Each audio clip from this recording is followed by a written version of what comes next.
Welcome to Justice Uncensored. I'm your host, Cassandra Watkins, and I have the privilege of interviewing Meghan Walsh today. Thank you so much for being on my show. Thank you so much, Cassandra, for having me. Thank you. So just getting in to the nitty-gritty of what you are fighting. I know that you have been in the fight of your life, and it just happened suddenly.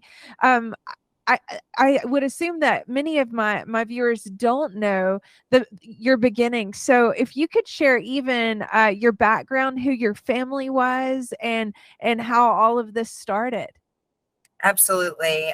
Thank you again for having us, and thank you everyone for giving us your time and hearing us out today. This is a national issue, and we really need to bring attention not only to my case, but to how this is happening across our country and wider. My father, many know me because of my father. His name is John Walsh. He was the host of a show called America's Most Wanted, and now he's the current host of a show called In Pursuit with John Walsh on Discovery ID. I grew up obviously on Capitol Hill and in Hollywood, in media, in all of it, and also even going into fashion and music, which is what I was doing before I left the industry to, train to be a therapist and to help families and support families. I was developing a community learning farm. But why I say, go back, why we have to go back so far is people, have a perception of my father and of my parents. And we absolutely understand. I understand what we're saying here. I absolutely love and honor my parents, as we know, the Bible tells us. And I do genuinely love them with all my heart. But unfortunately, they have decided to do this, and those are their decisions. I did grow up again on Capitol Hill and all of this environment, and people don't really know behind the curtains, behind the scenes. We have this public persona versus a private life. We have narrative versus truth. We're seeing a lot these days. And for me growing up, yes, there were great moments. I got to do things that people would never be able to do that I feel very blessed for. But that doesn't negate the realities of what was going on behind the scenes and what my parents' past has been, especially domestically and within their relationship, going back to my brother, Adam Walsh, who people will know as the little boy with the baseball bat that was taken from the Sears department store in Hollywood, Florida in 1981. We've just found devastating things regarding their relationship that I've known and I've had to deal with my entire life and upbringing. I was speaking out about that. I was going no contact at the advice of a therapist that I was working with at the time. And, things just took a horrible, horrible turn.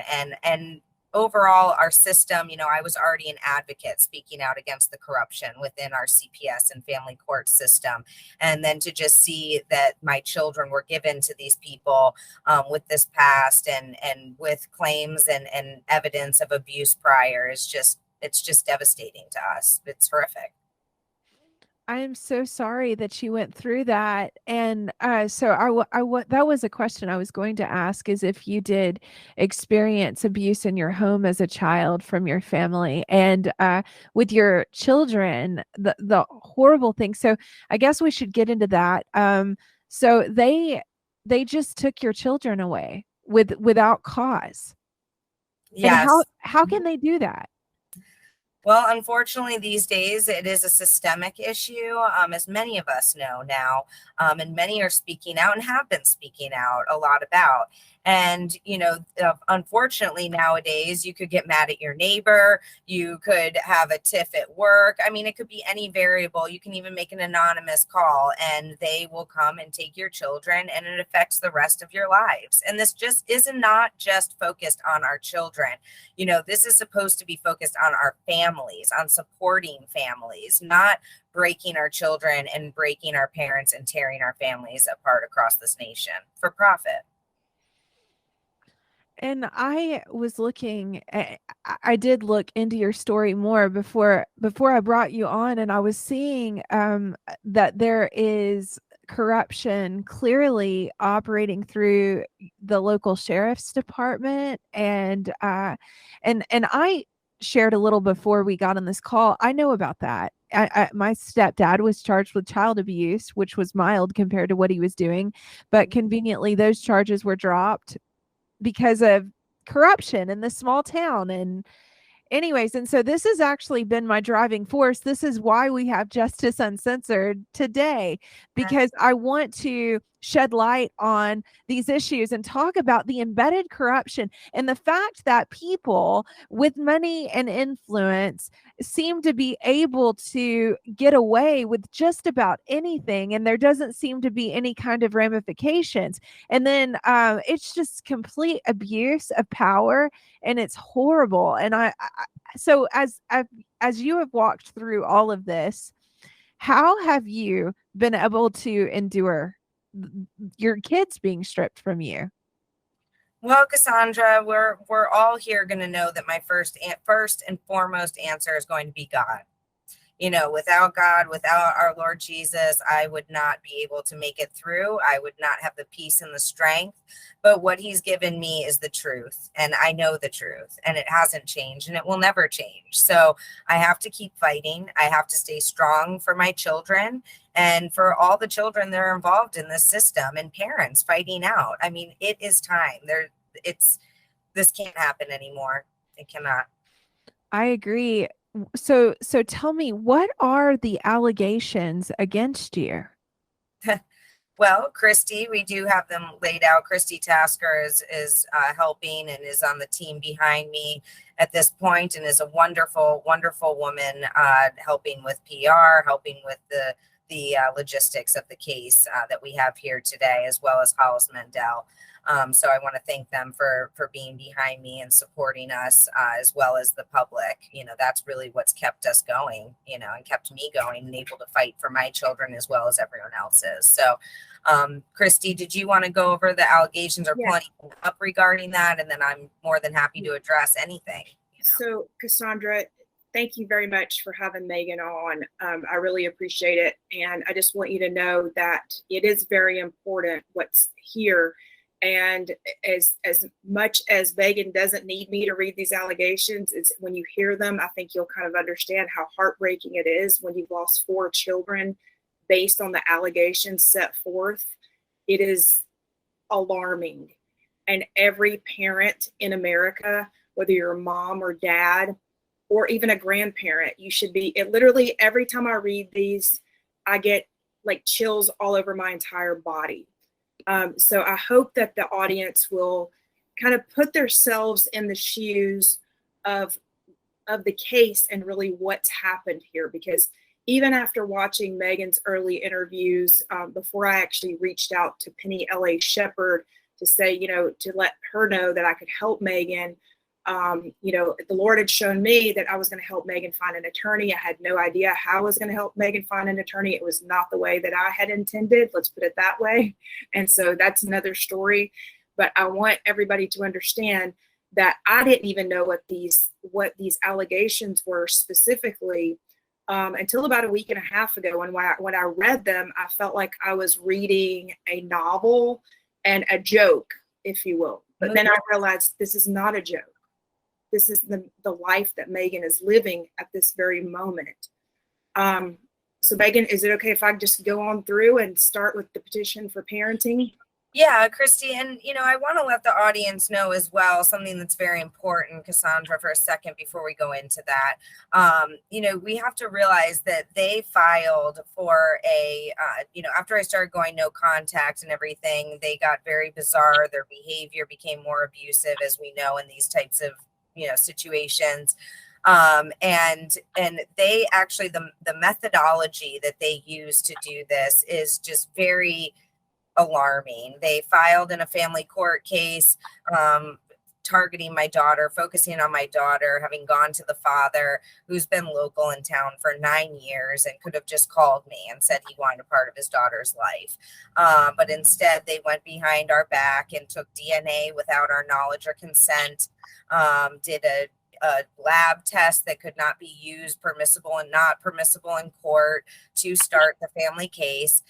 They did that on April Fool's Day. And then a week later, they filed to take my home out from under me, so I would be indigent and homeless. They also asked for it to be held in escrow, my half, until after the case is over, quote unquote, from the case files and the filings.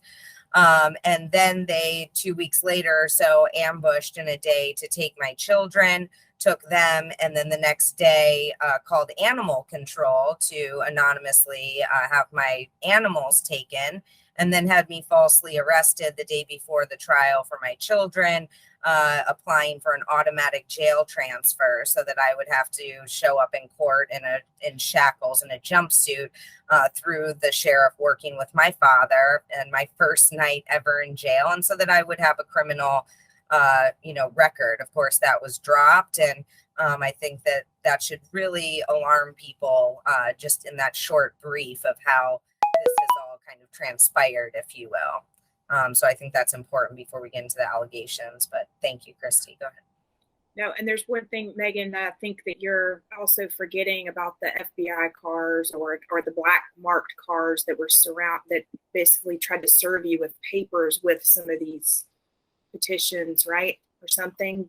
Yeah, we had unmarked cars, surround the children and I out by our farm in the middle of nowhere to start this and to start the intimidation. And they, had helicopters. And the night before they took my 5-day-old baby, they had, police, sheriff's cars out in front of the house, shining the high beams on the house the entire night, with the dog barking and switching in and out, telling neighbors. The neighbors called the police on the police, and they said that they were just doing paperwork and patrolling. And it's just been very bad. When people call about my case to the sheriff's department, they say, oh, there's more to the case. This has to do with mental illness and drug abuse, which, by the way, still has yet to be proven at all. So it has been a very,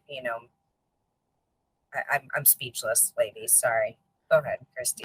Before one more question, before you get into the reading of the allegations, what was the catalyst that triggered your own flesh and blood to go on a warpath against you and your family?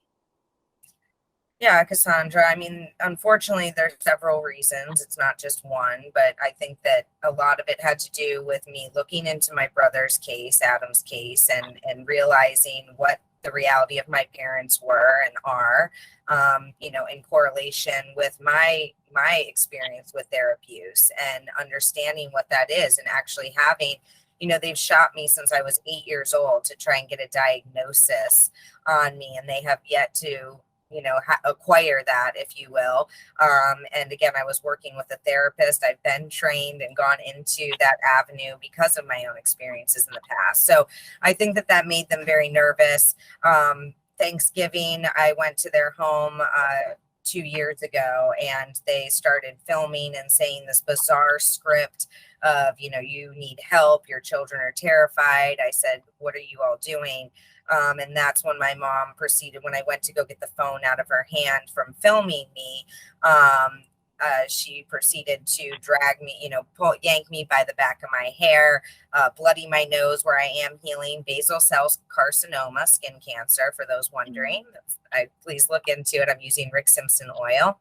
And she proceeded to bite me on my arm while I was holding the baby in front of my children. And my dad didn't stop her. He told me to hand over my baby, and then proceeded to hold my daughter hostage in the house, saying I could leave with my 2 boys. And it was, they live on this island with a wall around it. And it was a very terrifying, horrific situation where then I went no contact at the advice of my therapist, who had to stop working with them actually in the past or prior to that event.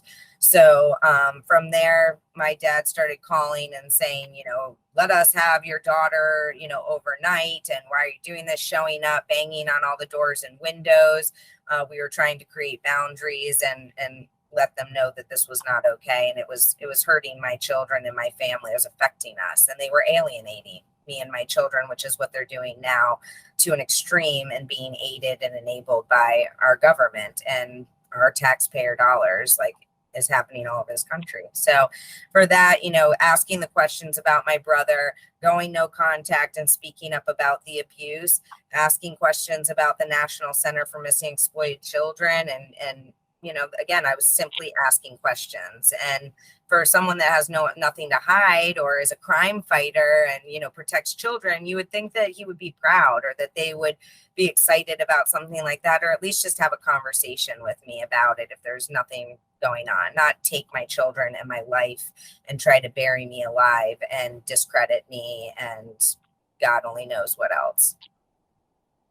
I am so sorry that you have gone through all of this, and it is, whenever you experience trauma, it does, oftentimes it goes one of two directions. You know, you sometimes go in really bad spirals, or it spurs you on to fight for others. And you being an advocate, and even speaking out about the child protective services and all that you've done, and I'm sure, like, helping others, it also, whenever you help others, it also helps you heal. And I really identify with that. I understand.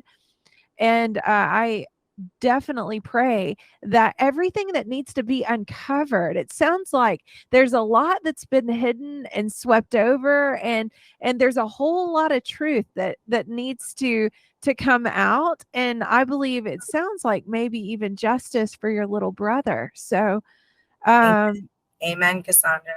I could get choked up on that, because that is a big underlying part of this. Spoken the truth. This is not okay.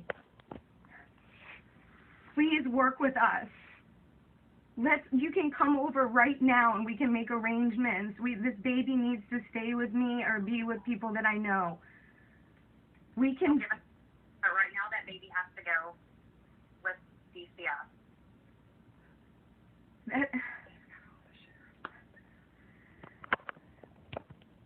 Tiffany, do not separate a 5-day-old baby from a mother. Again, there is a court order. Well, you guys should have never pursued that. You told me you were going to talk to me today. This is so sneaky. This is not okay. All right, Megan. So if you want to meet next week, we can. Or if somebody wants a home study, you can let us know. But I'm getting off here, okay? Thank you.